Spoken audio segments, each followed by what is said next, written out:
ഒരു ആഡിന് ഒരു life time ഉണ്ടാവോ? അതായത് ഈ ആഡ് നമ്മൾ 7 to 14 days ലേണിംഗ് പീരീഡ്, അത് കഴിഞ്ഞിട്ട് അതെങ്ങനെ?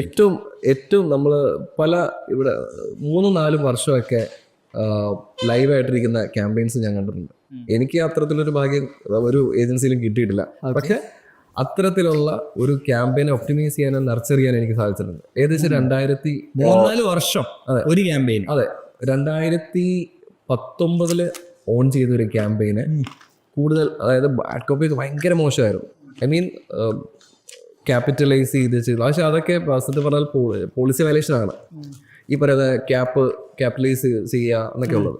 പക്ഷേ അതൊരു ഫോറിനർ കൊടുത്ത ആഡാണ്. അപ്പോൾ ആ ക്യാമ്പയിനിൽ നല്ല രീതിയിലുള്ള കോപ്പീസ് ക്രിയേറ്റ് ചെയ്ത് അന്ന് ഞാൻ ജനറേറ്റഡ് കോപ്പീസ് തന്നെയാണ് അതിൽ യൂസ് ചെയ്തത്. പക്ഷെ ഞാൻ അതിൻ്റെ ക്യാമ്പയിൻ സ്റ്റാർട്ട് ഡേറ്റ് നോക്കിയപ്പോൾ 2019 അപ്പോൾ ഏകദേശം 5 വർഷമായി. അപ്പോൾ 5 വർഷമായിട്ട് അവർ ആ ഒരു ക്യാമ്പയിൻ ഓണാണ്. അത് അവരുടെ വിന്നിങ് ക്യാമ്പയിനാണ്. അവരിൽ നിന്ന് കൺവേർഷൻസ് ഇപ്പോഴും വരുന്നുണ്ട് വർഷം. കാര്യം അവർക്ക് ഏകദേശം പറയുകയാണെങ്കിൽ 13 million സെയിൽസ് ഒക്കെ മന്ത്ലി ഉള്ള കമ്പനിയാണ്. വലിയ കമ്പനി. US ഡോളർ സെയിൽസ് വലിയ കമ്പനിയാണ്. കാര്യം അവരുടെ ഇന്ത്യയിലെ ഒരു ക്ലൈൻറ്റ് എന്ന് പറയുമ്പോൾ ജിൻഡലൊക്കെ ഒരു ക്ലൈൻറ്റാണ്. അതൊരു ഭാഗ്യം എന്താണെന്ന് വെച്ചാൽ ഞങ്ങൾ വർക്ക് ചെയ്ത 4 മാസം പീരീഡിലാണ് എഡി പമ്പിൽ ഈ ഒരു ജിൻഡൽ നമ്മൾ കൊടുത്തിരുന്ന ക്യാമ്പയിനിൽ നിന്നാണ് അവർക്ക് ഇത് വന്നത്, എൻക്വയറി വന്നത്. അപ്പോൾ അദാനിയുടെ സൈഡിൽ നിന്നും വന്നിരുന്നു, ജിൻഡലിൽ നിന്നും വന്നു. ജിൻഡൽ കൺവേർട്ടായി. ജിൻഡലിലെ കൺവേർഷൻ ഏകദേശം 2.5 മാസം കഴിഞ്ഞിട്ടാണ്. കാര്യം B2B ബിസിനസ് നമുക്കറിയാലോ, ഹൈ വാല്യൂ കൺവേർഷൻ മാത്രമല്ല, അവരുടെ ഒരു ബിസിനസ് ജേർണി എന്ന് പറയുന്നത് ചിലപ്പം ആ ഒരു conversion journey minimum 2 months to 1 year അല്ലെങ്കിൽ 2 year ഒക്കെ പോകും. കാര്യം അവർ ആ ഒരു കൊട്ടേഷൻ അങ്ങോട്ടേക്ക് കൊടുത്ത് അതിൽ ചർച്ച, ആ ത്രെഡ് ഇങ്ങനെ പോയി ഏകദേശം ഒരു വർഷത്തോളം ഒക്കെ എടുക്കും അവർക്ക് മിനിമം. അതെ. അപ്പോൾ ഇത് ഏകദേശം 2.5 മാസം കൊണ്ട് അവർക്ക് അത്രയും റിക്വയർഡ് ആയിരുന്നു. വലിയൊരു ഏകദേശം $35,000 ഏകദേശം 30-34 ലക്ഷം രൂപ വില വരുന്ന ഒരു വലിയ മോട്ടറായിരുന്നു.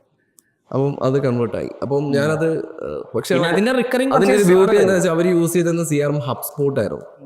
അപ്പോൾ നമുക്ക് വ്യക്തമായിട്ട് HubSpotൽ കാണാം ഒരു പ്രദീപ് ചൗഹാൻ എന്ന് പറയുന്ന വ്യക്തി ഈ ഒരു പർട്ടിക്കുലർ ക്യാമ്പയിനിൽ നിന്ന്, ഈ ഒരു പർട്ടിക്കുലർ ആഡ് ഗ്രൂപ്പിൽ നിന്ന്, ഈ ഒരു പർട്ടിക്കുലർ കീവേഡിൽ നിന്നാണ്.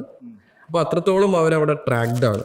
അവർ $1 സ്പെൻഡ് ചെയ്യുന്നത് ഏത് ക്യാമ്പയിനിൽ നിന്നാണ് ആ ഒരു മൊത്തം ട്രാക്ഡ് ആയിരിക്കണം, അല്ലെങ്കിൽ അവർ പാനിക് ആവും.